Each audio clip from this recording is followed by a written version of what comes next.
the information at the trial was not accurate, where can I go, or what is the next step?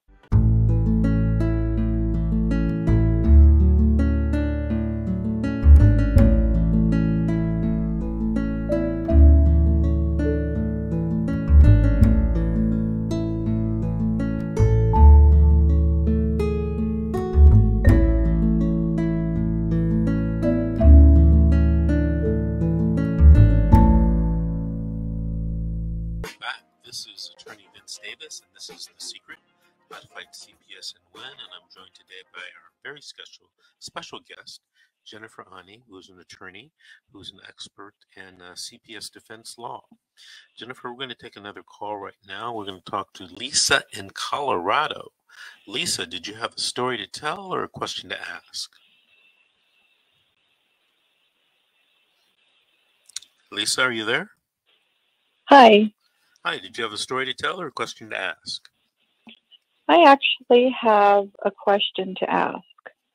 Go ahead. And it is to your associate mostly. I have a daughter who was removed several months ago, and I most recently had an adjudicatory hearing, and they had found that I was unfit, or not unfit, but it was a neglect, and you could, I don't remember the name of the dependency and neglect. Mm-hmm. And so my concern is when the information at the trial was not accurate, where can I go, or what is the next step?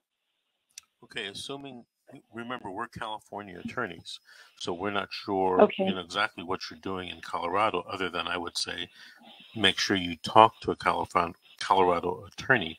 But Jennifer, assuming she was in Colorado, what would she do? Assuming she was in California. I understand, yeah. Well, so what was the let me ask one question. What was the factual basis for the finding of neglect? Was it from substance abuse, physical abuse, dirty house? What generally was it?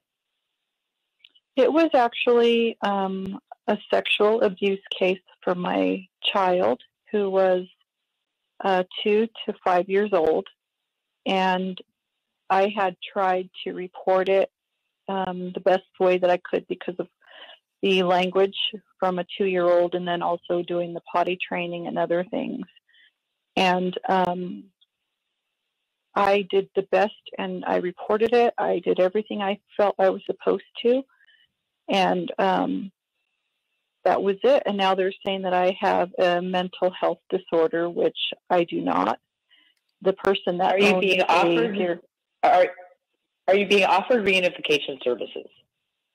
None. I have not. They're barely at a treatment plan right now, which I have my own therapist and looking into a psychiatrist. I did testing to counter what they had said, and still my daughter has not come back. And they did a 72-hour hold that again was false. And it's very concerning because I believe it's mostly a racial issue. Okay. So, I mean, there's a lot to unpack here. Sex abuse cases are unique, and I don't know if we should go into it here, but I really need to know exactly what the allegations are and how you are alleged to have neglected your child such that sex abuse occurred. This is in California anyway. This area is determined mostly by case law, and in as far as what is reasonable for a parent to do under circumstances. So, for example, where parents of I think it was 2-year-old child left the child in the care of a babysitter, went to the store, came back to find that babysitter sexually abusing the child. The court found those parents were not negligent because obviously they immediately took action, and that they couldn't have known that the sex abuse was going to occur, that no one could have known that. It's not something that you expect. So, and the case law is all over the charts, but that's one case. So without knowing more about it, I don't really know how to answer your question right now. I think that these are very tough cases, and it sounds like your attorney, you're not happy with your attorney's performance. Is that fair to say? Well, I live in a very small town, so the attorney is great, but the challenge is the CPS people as well as the county attorney, they all work very close together. And right. It seems like it's a us versus them, which yes. just does not work. So I think your question was, what do you do about jurisdictional findings that you believe were based upon false information? Is that accurate? Yes, with yes. It's truth mixed with false. So, and you had a jurisdiction trial. Have you finished disposition yet? No. Okay, so the first time a parent is able to appeal what they feel or believe to be a wrongful finding by the court would be at the disposition, after the disposition hearing. The jurisdiction findings are not subject to appeal at the time that they occur. So without knowing more, I would think that is what you would have your attorney gear for. It's good to know that you think that your attorney is doing a great job. They should be able to get some traction for you if that's the case. Is it? Well, the first thing I do say is you got to appeal. You have to talk to one of your local attorneys there in that state and talk to them, him or her, about appealing the matter. That's generally how you aggrieve yourself or seek a remedy when you believe the court has made a wrong decision. Mm-hmm. Has anybody talked to you about appealing? No. Okay.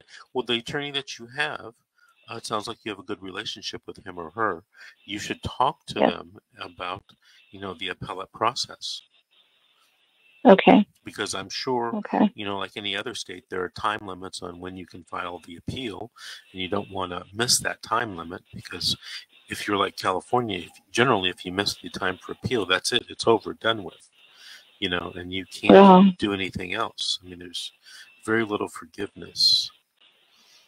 So that's what I would do. I would definitely talk to the attorney about appealing. Okay. I will do that. Okay. All right. Lisa, did you have any other questions for us?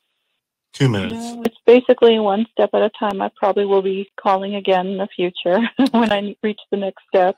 Well, I appreciate both of your time. Well, Lisa, thank you for calling. Thank you for listening all the way in Colorado. And, in about 4 to 6 weeks, call us back and let the audience know what happened, okay? Great, I will. Okay. Have a good day. Thank you. Miss Ani, Yes. Do you do a lot of appellate work or writ work, or have you? Well, so in California, writs from the hearing where reunification services are terminated are generally the responsibility of the trial attorney, and I certainly have done a fair share of those. And that's important, because if you don't writ the finding that services should be terminated, it does cut down some of the options you might have later on appeal.